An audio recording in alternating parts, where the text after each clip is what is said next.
Broncos country, what's going on? I made it back to the lab. Normal setup. We're going to take a look at the second half of Kris Abrams-Draine matchup against Georgia earlier this year. If you haven't seen part one, be sure to check that out. I'll leave it in the description as well as the comments. And of course, you guys let me know your thoughts on him as a player. But I feel like he has the potential to be that dependable cover corner for us opposite of Pat Surtain II. Of course, Riley Moss is in the mix, Jaquan McMillian. Maybe Damari Mathis has a resurgence. We'll have to see. But going through this tape against Georgia, part one, the first half, as well as the second half, very impressed with his coverage skills. And we saw in part one his ability to be part of the running defense.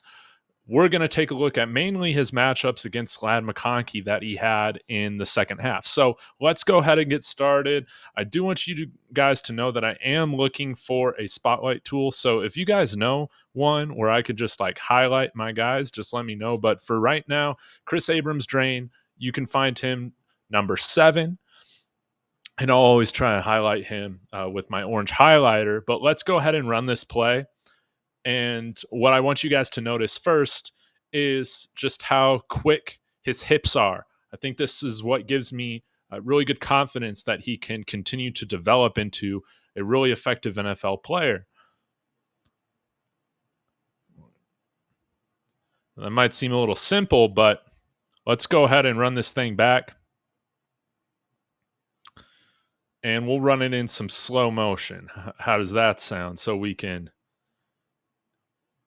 get a nice look. Again, Ladd McConkey talked about as one of the best, if not the best, route runner in this year's NFL draft. And he's going to see him more in division matchups against the Chargers twice a year. It's going to be interesting. But look how quickly, once Ladd makes this kind of stutter step move and then hits this in route, how quickly you can see Ladd McConkey kind of has the leverage here and how quickly he recovers, flipping his hips in just one step.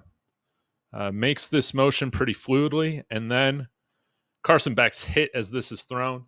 Maybe you would count this as like borderline NFL open.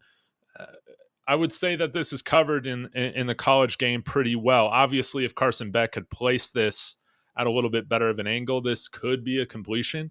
But going up against somebody's, number one like Ladd McConkey with the speed and just agility that he has, you can see from this angle how well he sticks with him after McConkey made that cut.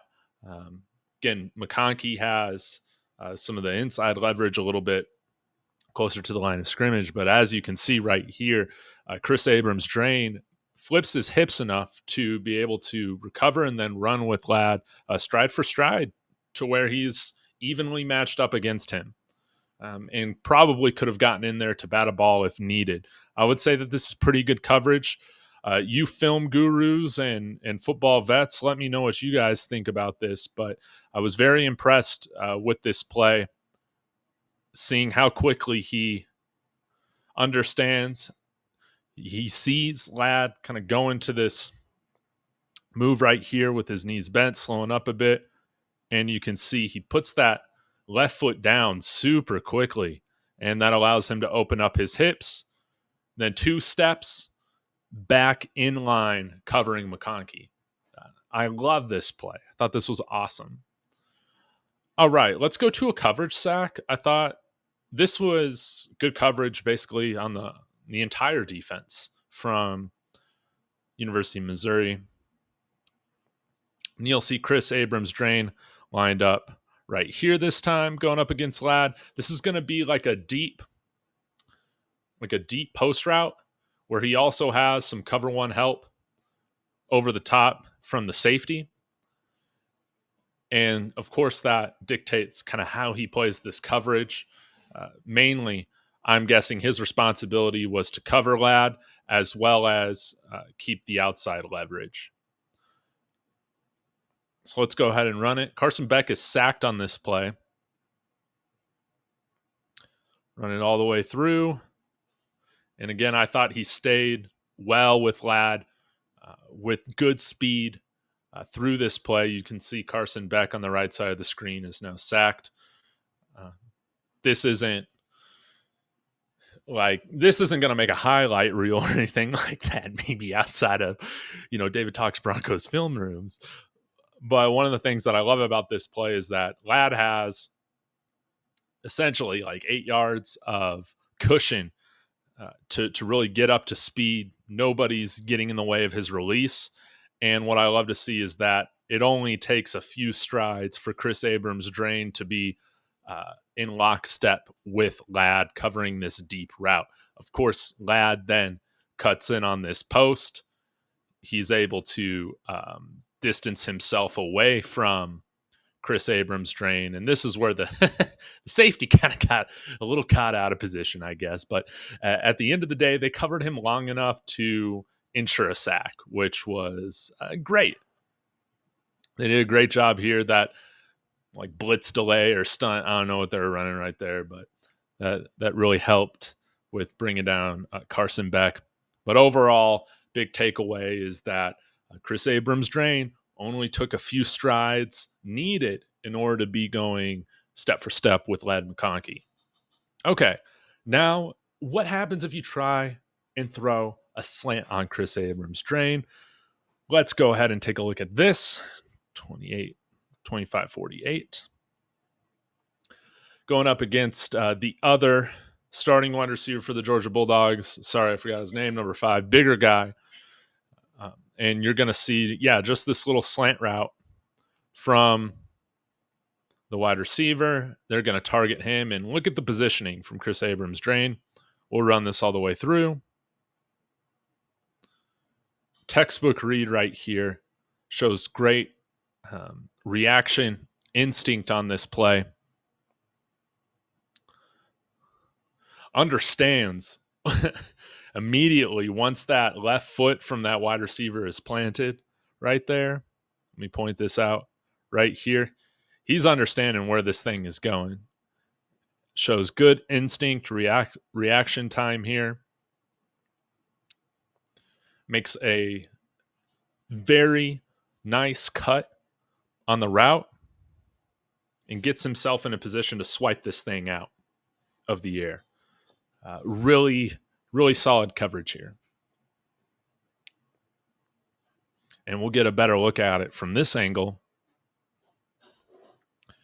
Beck gets this out pretty quickly. Boom. And he's right there to make that play. Going up against a bigger receiver. I love to see those types of coverage skills. Okay, and now let's take another look at some of his coverage, going to get some deeper out guys.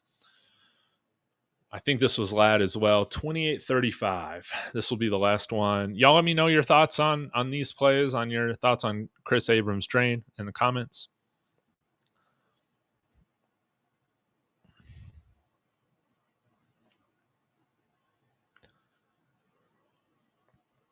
Oh, yeah. This is against number 5 as well. So you'll see Kris Abrams-Draine lined up here. And I thought he did a great job of sticking with this. Can't remember if it's a deep post or just like a 9 route. But again, one of the things that I've noticed is that it only takes him a few strides in order to match step for step with these wide receivers running longer routes. So I know that in the past, we've had trouble covering some of these guys with, elite speed. Granted, nobody can really cover Tyreek Hill. Thank God we don't have to see him every year now. But he's one of the guys that I do think has the potential to – he's a guy that we can put him on a guy like Tyreek Hill or Jalen Waddle and not, be somewhat confident that he's not just going to be completely burned all the time, right? We'll have some other speedy guys from the Chiefs to match up against, of course, with the wide receiver that they drafted from Texas right now, Xavier Worthy and Hollywood Brown. I think Kris Abrams-Draine, depending on where he's at at our first matchup against the Chiefs, or I believe our last game this season is against the Chiefs as well. You might see him take some man-to-man matchups on some of those wide receivers. Again, I think that he can do it, or shows the potential that he can do it. We'll have to see how guys like Riley Moss and, like I said, Jaquan, McMillian, all those guys continue to progress, hopefully, and develop this year. But overall, a lot of things that I'm impressed with Kris Abrams-Draine on. I think he could grow a little bit more in his ability to be physical in the run game, but he shows a willingness to do it, which is very important. And as you can see, I think he's got the physical tools to be a good cover corner in this league, and possibly one of the best day 3 draft picks out of this year's draft. That's my hope, right? So y'all let me know your thoughts in the comments. Oh, and I did want to say my thoughts and my heart is with everybody affected by just the absolutely tragic accident of Oregon Ducks teammate of Bo Nix and Troy Franklin, Kyrie Jackson, a guy that I had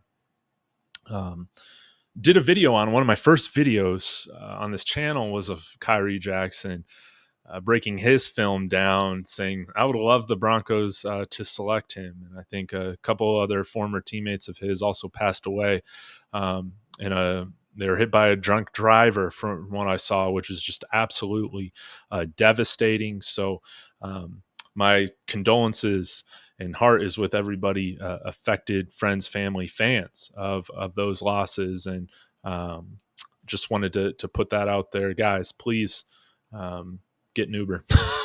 Please. It's 2024. It's so tragic that we have this stuff, still happening today. But anyways, guys, please let me know your thoughts on this as well. I'm very excited about Kris Abrams-Draine. We might have some of the two best 5th round picks this year with, man, why am I forgetting his name? Audric Estime, right? Audric Estime at running back, and Kris Abrams-Draine, some guys that I'm very, very excited about. So thank you guys. Thank you, Broncos country. Hope you guys are having a wonderful end of your 4th of July weekend. I will see you guys tomorrow. Go Broncos.